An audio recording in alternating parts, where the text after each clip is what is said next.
அனைவருக்கும் அன்பு வணக்கங்கள். இன்றைய பதிவிலே நாம் பார்க்க இருப்பது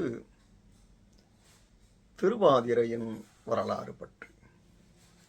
சேந்தனார் ஒரு விறகு வெட்டி. அவர் சிதம்பரம் அருகேயுள்ள ஒரு சிற்றூரில் வாழ்ந்து வந்தார். அவர் ஒரு சிறந்த சிவபக்தர். தினமும் ஒரு சிவனடியாருக்கு உணவளித்த பின்தான் அவர் உணவருந்துவார். ஒரு நாள் அதிகமாக மழை பெய்து விறகுகள் ஈரமாயின. அதனால் அன்று அவரால் விறகு விற்க முடியவில்லை. அதனால் அரிசி வாங்க அவரிடம் காசு கூட இல்லை.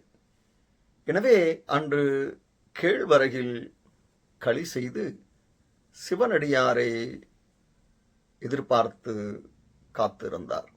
ஆனால் ஒருவரும் தென்படவில்லை. மனம் நொந்த சேந்தனாரின் பக்தியை உலகிற்கு உணர்த்த விரும்பிய நடராஜ பெருமான் ஒரு சிவனடியார் வேடத்திலே சேந்தனார் இல்லம் வந்து சேர்ந்தார்.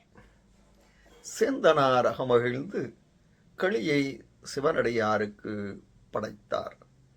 சிவனடியார் களியை மிக விருப்பமுடன் உண்டது மட்டுமல்லாமல் எஞ்சியிருந்த களியையும் தனது அடுத்த வேளை உணவிற்கு தருமாறு வாங்கிச் சென்றார்.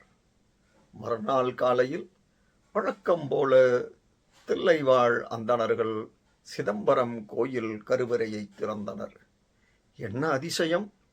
நடராஜ பெருமானை சுற்றி எங்கும் களிச்சிதறர்கள். உடனே அரசருக்கு அறிவித்தார்கள். அரசர் அன்று இரவு தான் கண்ட கனவை எண்ணினார். கனவில் நடராஜ பெருமான் தான் களியுண்ணச் சென்றதை தெரிவித்திருந்தார். அதன்படி சேந்தனாரை கண்டுபிடிக்கும்படி அமைச்சருக்கு ஆணையிட்டார். ஆனால் அவரோ அன்று சிதம்பரம் நடராஜ பெருமானின் தேர் திருவிழா நடந்து கொண்டிருந்தது. அதற்கு சேந்தனாரும் வந்திருந்தார். எம்பெருமானை தேரில் அமர்த்திய பின் அரசர் உட்பட எல்லோரும் தேரை வடம் பிடித்து எடுத்தார்கள். மழை காரணமாக சேற்றில் தேர் அழுந்தி சிறிதும் அசையாது நின்றது. அரசர் மிகவும் மனம் வருந்தினார். அப்போது அசரீரியாக சேந்தா, நீ பல்லாண்டு பாடு என்று கேட்டது. சேந்தனாரோ ஒன்றும் மரியாதையான் எப்படி பாடுவேன் என்று நடராஜ பெருமானை துதித்தார். எம்பெருமானும் அதற்கு அருள் புரிந்தார். சேந்தனார் இறைவனருளால் மண்ணுகதில்லை வளர்க நம் பக்தர்கள் வஞ்சகர் போயகல என்று தொடங்கி பல்லாண்டு கூறுதுமே என்று முடித்து 13 பாடல்களை இறைவனை வாழ்த்தி பாடினார். உடனே தேர் நகர்ந்தது.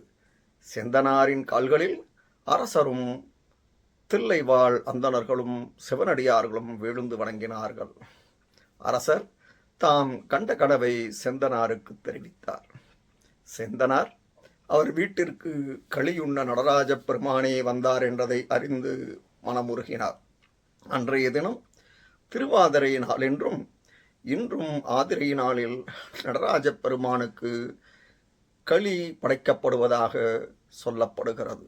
மார்கழி மாத திருவாதிரையை இறுதி நாளாக கொண்டு 10 திங்கள் திருவம்பாவை நோன்பு நோற்கப்படுகின்றது.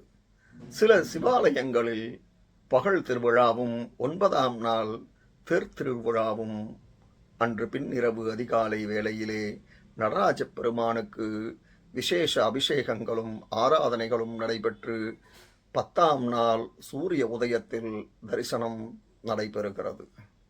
ஆகவே ஆருத்ரா தரிசனத்தன்று சிவபெருமானை வழிபட்டு எல்லா வளமும் நலமும் பெற்று வாழ நடராஜ பெருமானை வணங்கி விடைபெறுகிறேன். இந்த பதிவு உங்களுக்கு பயனுடையதாக இருப்பின் சப்ஸ்கிரைப் பண்ணவும் ஷேர் பண்ணவும். நன்றி, வணக்கம்.